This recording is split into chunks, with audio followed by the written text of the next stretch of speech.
एकटा छलथि फेकन बाबू। हुनका बराबर समधियाना आबऽ लेल आग्रह होइत रहैत छलनि।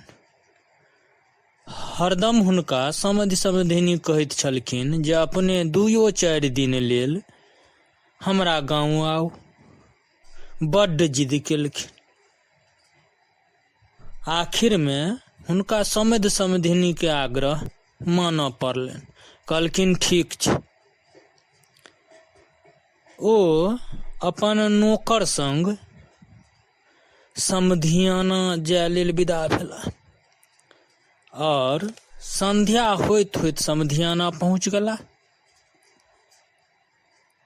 संग में 2 जोड़ धोती, गमछा, जूता, मोजा, गमकौआ तेल आ गमागम सेंट देह पर देने रहथि।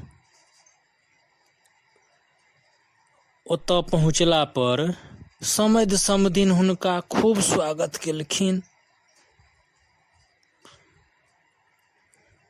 आराम केला के बाद भोजन के बेर में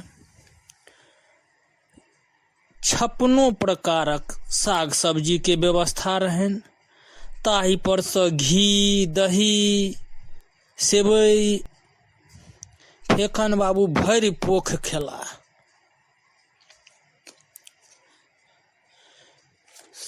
सुबह में अपना गांव जेबा के विचार केलनि, लेकिन समधिनी बड़ आग्रह केलखिन जे 2-4 दिन अपने रुकियो, हमरा सबके सेवा के मौका दिया।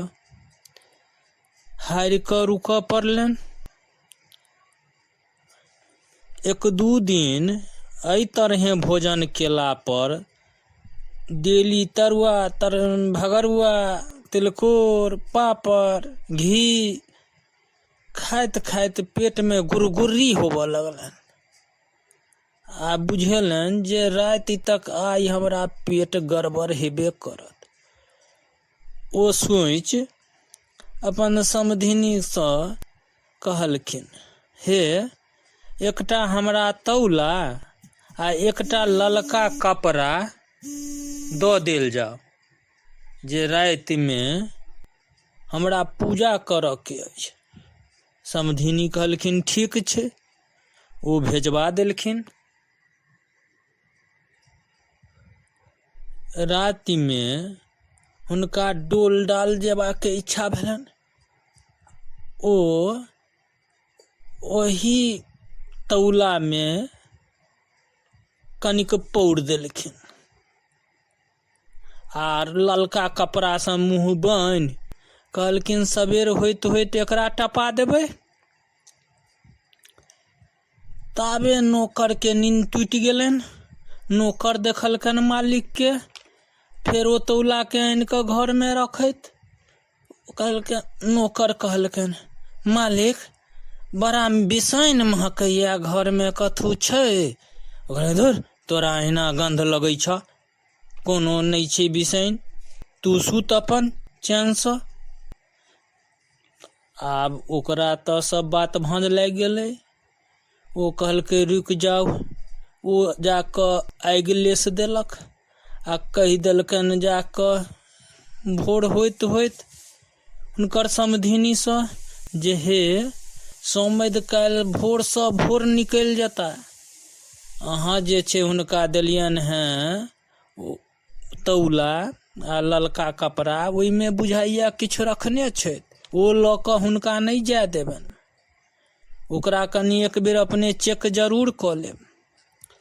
आब सबेर में समधि ओतऽ सँ विदा होबऽ लगला। समधिनी कहलखिन समधि अपने जे कपड़ा में रखने छी से कनी हमरा देखऽ दिअ जे ओहिमे की छै। फेकन बाबू गुम भऽ गेला। ओ कहलखिन नहीं नहीं समधिनी, एकरा में कथू नहीं छै, एकरा भसबऽ लऽ जाइ छियै, पूजा जे राति में केलियै ओकरा भसा आबै छियै। समधिनी कहलखिन नहीं नहीं तैयो एक बेर देखऽ दिअ एहिमे की छै। अंत में हुनका नहीं रहल गेलनि। ओ कहलखिन नहीं नहीं अपने नहीं एकरा घिचातिरी नहीं करियो, जुलुम भ जेतै। घिचातिरी नहीं करियो, गुहा गिंजन भ जात। एकरा छोड़ दियो नहीं तो फिर कहै छी गुहा गिंजन भ जात। समधिनी घिचातिरी करऽ लगलखिन, कपड़ा हाथ से खुजि गेलन आ ओ कोहा फूटि गेल। सौंसे कपड़ा पर छी छी छी छी। समधिनी कहि उठलखिन, समधि कहलखिन, कहै छलहुँ जे एकरा घिचातिरी नहीं करू नहीं तो गुहा गिंजन भ जात। आब बुझलियै? अहाँके ई कथा नीक लागल तो सब्सक्राइब कर दियो, संगे संगे लाइक कर दियो।